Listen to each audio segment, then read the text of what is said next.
Shalom y bienvenidos de vuelta a Israel con Alin. El tema de hoy son los hallazgos y pruebas arqueológicas del Templo de Jerusalén. Por eso estamos junto al monte del templo y hoy habrá una sorpresa especial en el video. Entonces, si están listos, vamos a empezar. Vamos a empezar nuestro día en el Parque Arqueológico Davidson, que tiene hallazgos de la época del Segundo Templo de Jerusalén. Y el Segundo Templo de Jerusalén fue construido en el año 516 a.C. por los judíos que estaban regresando del exilio en Babilonia, pero fue reformado por el rey Herodes el Grande en el año 20 a.C. Y la mayor parte de los hallazgos que vamos a ver aquí son de esa época, y ese será el templo que Jesús va a conocer. Ahora estamos caminando al lado de la pared occidental, es decir, del lado donde estaba el Templo de Jerusalén, y quiero que vean este piso sobre el que estamos caminando.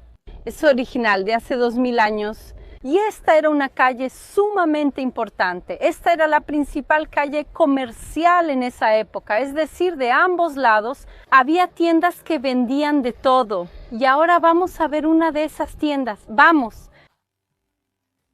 ¿Pero qué será que vendían? Bueno, una de ellas era, por ejemplo, una casa de cambio. La entrada al Templo de Jerusalén no era gratuita, costaba medio shekel. Entonces, por ejemplo, si vienes ahora de otra región, por ejemplo, de Egipto, y quieres entrar al Templo de Jerusalén, vas a venir aquí a cambiar tu dinero egipcio por medio shekel. Y así puedes pagar la entrada al templo, que es una cantidad pequeña, pero que es obligatoria para todos. Y también se usaba como censo para contar a la población. Y otra tienda podía vender, por ejemplo, animales. ¿Por qué? En el Templo de Jerusalén se hacían sacrificios, así que podías usar el dinero recién cambiado. Venir aquí a este puesto y comprar un animal, una paloma o un cordero para ser sacrificado en el templo. Y, por cierto, cuando el templo sea destruido en el año 70 después de Cristo, los sacrificios de animales se detienen. En el mundo judío, desde entonces, ya no se hacen más sacrificios. Y hay una última historia muy importante que sucedió aquí. Esta es la llegada de Jesús por esta calle. Deben conocer el pasaje en el que Jesús está con los mercaderes del templo. El templo, chicos, no permitía comercio arriba. Cuando se habla del comercio del templo, no es el comercio allá arriba, sino el comercio aquí alrededor del templo. Y esa era la calle principal de comercio. Y Jesús va a venir aquí y va a voltear las mesas de los mercaderes. Probablemente, chicos, era un puesto como este. Los puestos que vendían cosas para el Templo de Jerusalén y no dentro del Templo de Jerusalén. Quizá te preguntas por el frasco que llevo en el cuello. Lleva tierra del monte del templo y la historia bíblica conmigo.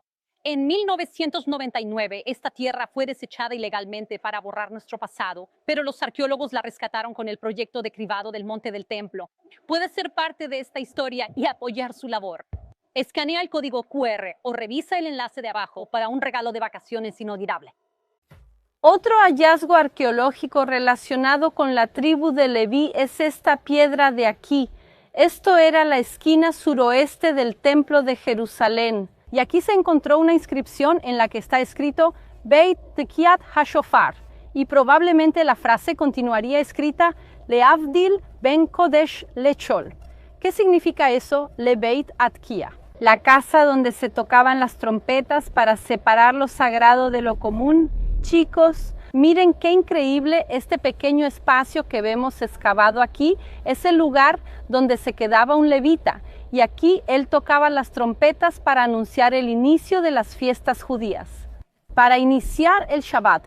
Y esto se hace, chicos, hasta el día de hoy, no con levitas y trompetas. Pero en Israel, en gran parte de las ciudades, como Jerusalén, hay una pequeña sirena que suena los viernes anunciando el inicio del Shabbat, una tradición que viene desde la época del Templo de Jerusalén. Entonces, esta piedra de aquí estaba allá arriba, en la punta del templo, y aquí estaba el levita para anunciar y tocar las trompetas. Pero antes de subir al templo de Jerusalén, había algo que todos tenían que hacer, que era purificarse. ¿Y cómo se hace la purificación en el judaísmo? A través de la mikve. La mikve es un baño ritual. Y claro, en las excavaciones arqueológicas alrededor del templo, ¿qué es lo que vamos a encontrar? Más de una docena de mikves solo aquí, en este pequeño espacio.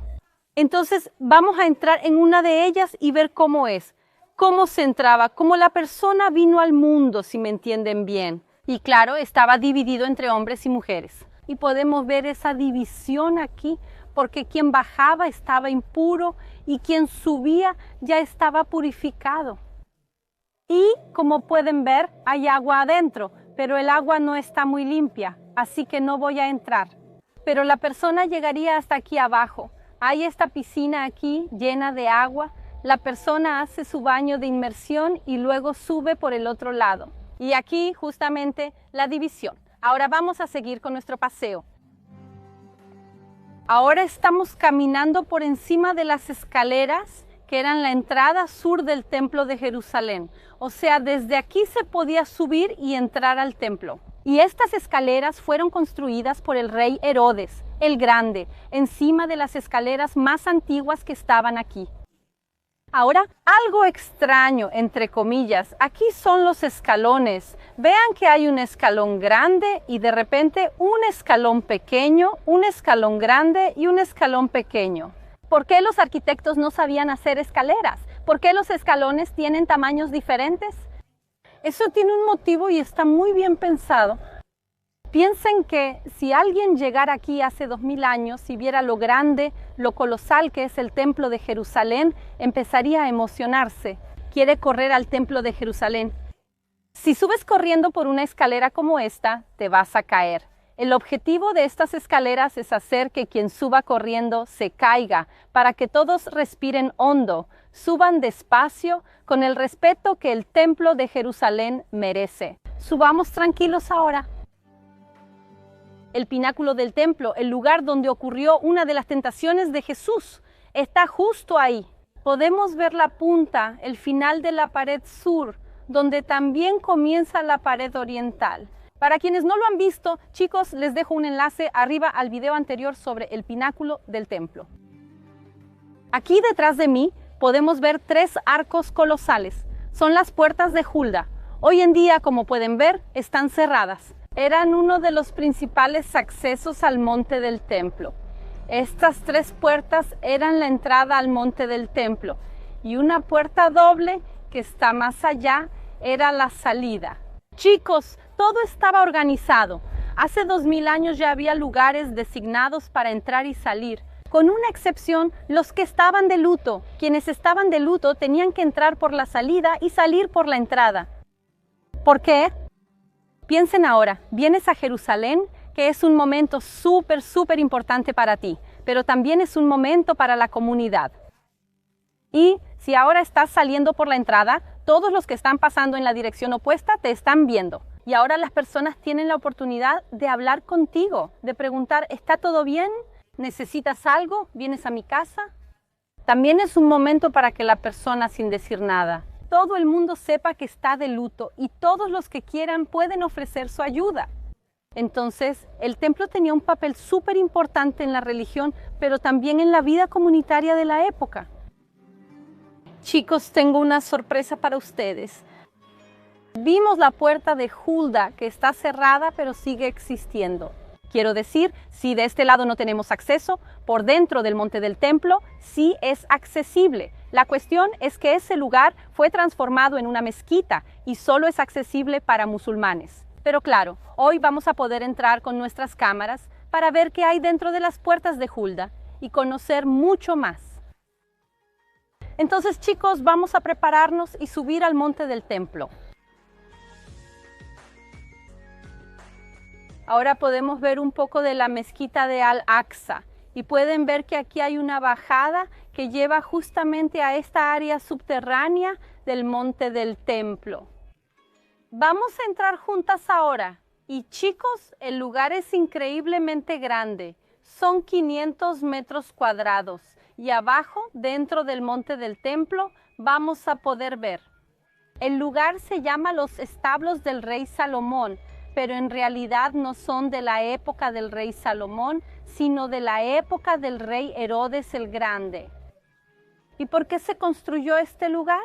Primero, aquí también pasaban algunas de las entradas para subir al monte del templo, como vimos por la puerta de Hulda. Desde afuera entrarías por uno de esos túneles y podrías subir y salir directamente al monte del templo. Y parte de ellos también eran depósitos para cosas que era necesario guardar para el templo de Jerusalén. Pero el motivo principal de toda esta construcción es elevar el piso.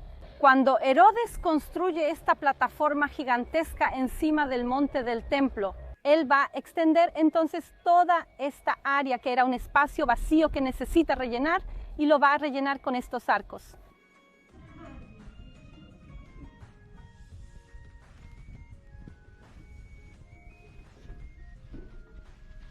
Y ahora, con esta caminata, ustedes tienen una mejor idea del tamaño de este lugar.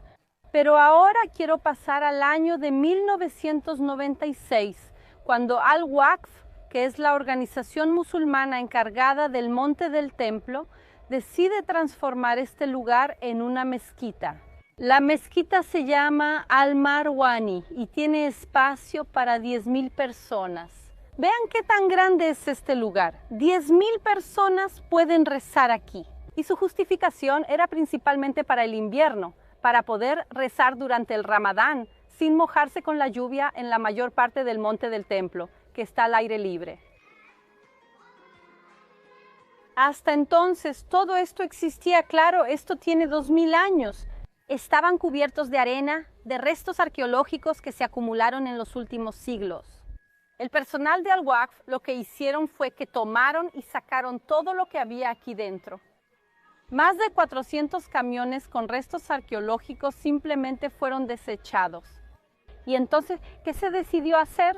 Algunas organizaciones judías, junto con la ayuda del Estado de Israel, tomaron esas toneladas de restos que fueron sacados de aquí y se los llevaron a otro lugar para hacer excavaciones arqueológicas. Y allá, amigos, se encontraron muchísimas cosas. Yo, de hecho, participé algunos días en esas excavaciones, donde podías encontrar restos que fueron sacados de dentro del monte del templo. Y lamentablemente muchas cosas se perdieron en todo ese proceso. Y eso es un buen recordatorio de cómo debemos preservar la arqueología, porque las cosas muy fácilmente se pueden perder. Otra puerta que daba acceso al templo de Jerusalén es esta que está detrás de mí. Se llama la Puerta Dorada, que en hebreo llamamos Sha'ar HaRahamim, la Puerta de la Misericordia. Y será por esta puerta que Jesús entrará el día del Domingo de Ramos, que ocurrirá dentro de algunos días en nuestro calendario. Y Él vino aquí cuando venía desde el Monte de los Olivos, que podemos ver justo aquí.